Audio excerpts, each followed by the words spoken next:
வணக்கம் மக்களே. இன்றைக்கி சாயங்காலம் என் மக வீட்டில் மசாலா பூரி பண்ணியிருந்தா. அழகாக இருந்து.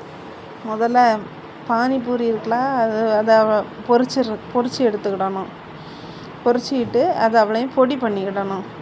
சின்ன சின்னதாட்டு கையில் வச்சு அமுக்கிட்டாலே பொடிஞ்சிடும். பொடி பண்ணிக்கிட்டு கூடால அரிசி பொரி. இதுக்கு தேவையான பொருள் என்னென்னா, பானிபூரி, அரிசி பொரி, தக்காளி, பல்லாரி, எலுமிச்சப்பழம், வத்தல் பொடி, உப்பு. இவ்வளோந்தான்.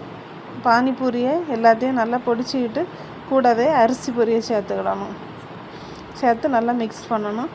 கூடவே ஒரு தக்காளி, ஒரு பல்லாரி ரெண்டையும் பொடியாக நறுக்கி வச்சுருக்கணும். அதை எடுத்து இந்த பொரிக்குள்ளே சேர்த்து மிக்ஸ் பண்ணணும். கூடவே வத்தல் பொடியும் உப்பும் சேர்க்கணும். உப்பு குறைவா சேர்த்தா போதும். அரிசி பொரியில் உப்பு இருக்கும், அதனால் அதை பார்த்து குறைவா தேவைக்கு சேர்க்கணும். இப்போ எலுமிச்சம்பழமும் புளிஞ்சு ஊற்றி மல்லித்தழையும் போட்டு சாப்பிட்டா சுவையாக இருக்கும். இன்றைக்கி நாகர்கோயிலில் நல்ல மழை. அந்த மழைக்கு சாப்பிட நேரம் சுவையாக சூப்பராக இருந்து. நீங்களும் ட்ரை பண்ணி பாருங்கள். சப்ஸ்கிரைப் பண்ணுங்கள் மக்களே. நன்றி.